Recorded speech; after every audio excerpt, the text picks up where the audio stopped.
I've tried these before, but it's been a long time. Hi everybody, today I am taking a look at the Faber-Castell Pitt Artist Pens, the brush pens. Now the Faber-Castell makes fine liners, which are some of my favorites for mixed media art because the nibs are super tough, but the brush pens are not something I have been very into, mostly because they're little pricey and I've got other ones that I like, but you guys asked if I would take a look at these and I figured I should take a look at the colors for the channel. Maybe I'll find some ones I like. I don't know. So I got this pack off of Amazon. This was $22 thereabouts with Prime shipping for a pack of 12. There are a total of 60 colors in the line, but you're going to be dropping a chunk of change if you want to get the whole line. And as I'm not sure how I feel about these pens, I didn't want to spend the money. Now, one of the differences between these pens and a lot of the other brush pens that I have looked at or used is that these pens are actually India ink, which means that they're permanent and which means that they are waterproof, which is not something you see with the Tombos or with the Kelly Creates or those pens. It is more like the Pigma Micron because Pigma Microns are also India ink. So we're going to take a look at that. Now the claims on the box here are that they are pigmented India ink, high light fastness, waterproof, permanent, odorless, acid-free, pH neutral, and available in 60 colors. I can't test all of those in a video like this, but I will be looking at the waterproofness and I'll check the odor and I will also see how quickly they dry, even though that's not necessarily something I've noticed is a good thing with brush pens. Most of them tend to lay down fairly inky so they don't dry.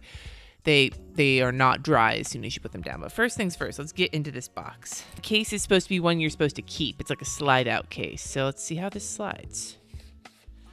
It's a nice feeling case. Like a lot of the brush pens I've been looking at have come in like plastic kinds of cases or kind of janky cases, but this feels kind of luxurious. I will say that it feels like this lid here doesn't quite fit nicely. It feels like it's kind of spread apart or that it's sort of forced in. You can see it right here where the lid is not like sitting in very nicely, but other than that, this is really beautiful. So the lid feels like it's magnetized.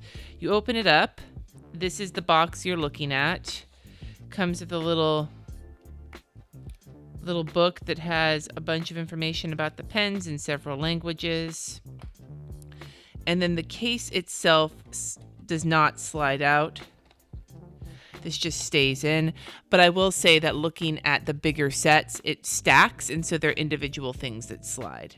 So these are the colors it comes with. Let's take out the black one. You can tell it's brushed because of the B on the tip of it.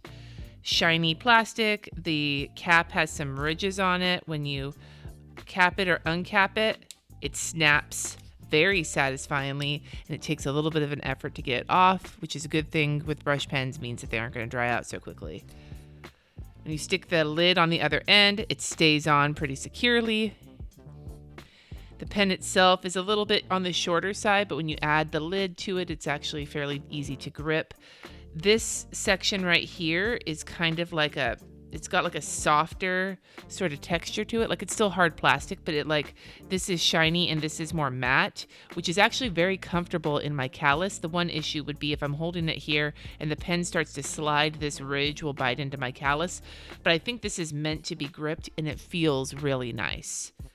Now on the pen itself, it looks like the barrel changes color based on the color of the pen. So the lid changes color and the barrel changes color, and it says the color on the pen with both number and name. I love that. I love that. You guys know color names on the pens make me so happy, make swatching so much more useful. It's a fiber nib, like a solid nib. It's much smaller than the Tombow nib, much smaller than the Tombow nib. It is bigger than the Kelly Creates or like the Pentel, which are the same size. It's bigger than those nibs. Oh, that's nice.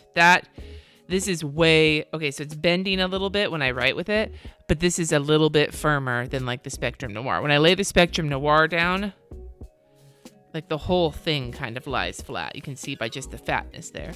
And the same with the Pigma Micron. It's just so flexible, which is great for coloring, but for lettering, it's a little bit harder for me to control because I'm heavy-handed. I do need to use a slightly heavier hand with it, because the way it's like a longer, stiff, it's like not super stiff. It is flexible, but it's not as flexible as the other two. But because it's a little longer, if I use a light touch, then I can get this kind of a upstroke and a downstroke. Some differentiation, but not too much. But if I lay down more, I can get more of a differentiation. It's a little bit more controllable that way. Let's look at a color one. Yeah, that's nice to control. That feels really good. I would say, just from this first impression, it's still not as easy to control as like a Pentel or a Kelly Creates, but it is much easier to control than some of the other ones I've tried. So that's good to know.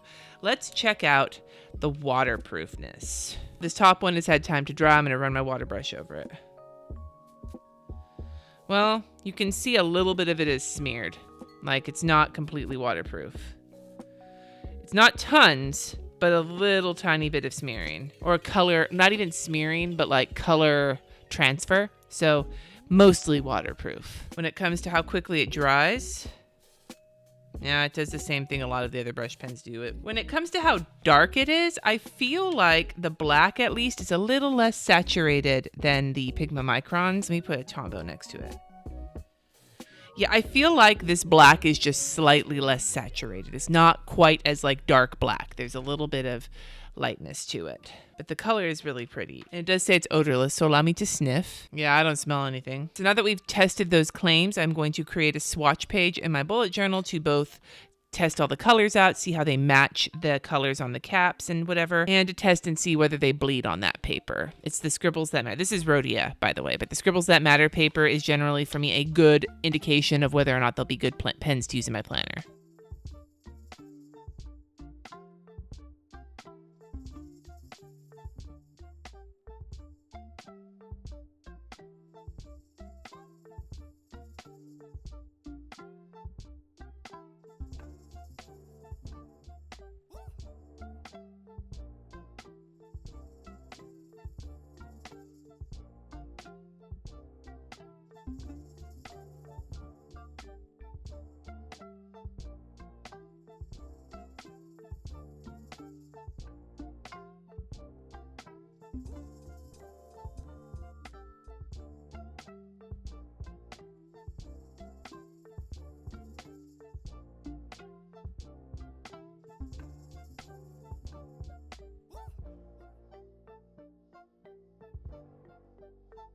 All right, here is my swatch page. These colors are really pretty. I will say, when it comes to matching the color to the pen, I feel like some of these colors are a little bit paler and undersaturated. The green is not quite as dark as the green, or like it's the same tone, but this is just a lot paler than the green here. Same with the phthalo blue, even though the phthalo blue is pretty close. But the one that really got me was the red, Pale Geranium Lake. Like it says pale on the brush, but the pen is like a vibrant red, and this is like a super pale coral. I think this one is probably the least close to the shade on the pen that it is to the shade in the actual ink. And then the orange also, same color, same tone, but the saturation is a lot lower. So that was a little bit disappointing.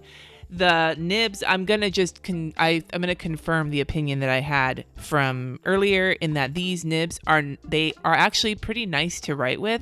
I would not recommend them as a beginner brush pen. I would say these are more for people who've had some practice. These are not necessarily the pens I would recommend to somebody who's trying it for the first time, because it is a little bit tough. Like my tendinitis is, I'm feeling it from trying to stay controlled writing here. So I would suggest maybe trying something else if you're newer at it. But if you've tried some brush pens and you're looking for something with a little bit more flexibility but still has some control, these would probably be a good pen for you. When it comes to the bleed, the shadowing in my Scribbles That Matter is no different than a lot of the other brush pens I've used. So I would suggest that these are indeed decent planner pens. And the nice part is, for art, that you can use these colors and they, for the most part, won't bleed. There's a little tiny bit of bleeding when I added water to it, but not too much. much, as opposed to a water-based pen where it would bleed all over the place if you added water or other pens on top of it. That also means they're not going to blend very well. But so if you're looking for blending pens, I would go with a water-based ink or an alcohol-based ink. But if you want something that's permanent, then yeah, these could be a good choice with colors. I'm not going to get rid of them. I actually think I'm going to use these. I think that they're nice. I don't think that they are the greatest pens in the world, but I don't think that they suck either. They're just kind of middle of the road for me. I have plenty of other pens I would recommend before these, but I have plenty of others I would tell you to stay away from before these as well. The other thing I will note is that these are fairly accessible if you have a Michael's near you or like a Joann's. They don't usually have all the colors. Most craft stores I've been to, like Michael's, have had at least some of the colors available. And I know my local art store actually sells the individual colors, and they have, I think, the entire line there. So these are fairly accessible compared to some of the other brush pens. So that might be something to bear in mind. Overall, yeah, these aren't bad. They're not great, but they're not bad either. So that's my final verdict on them. Do you have pens that you would like me to take a look at? I would love for you to leave them in the comments below. And if you don't have pens for me to take a look at, just tell me how you're doing today. I'd love to know how you're doing today. Let me know. Until next time, thank you so much for watching. Subscribe if you haven't already, and I will see you in my next video.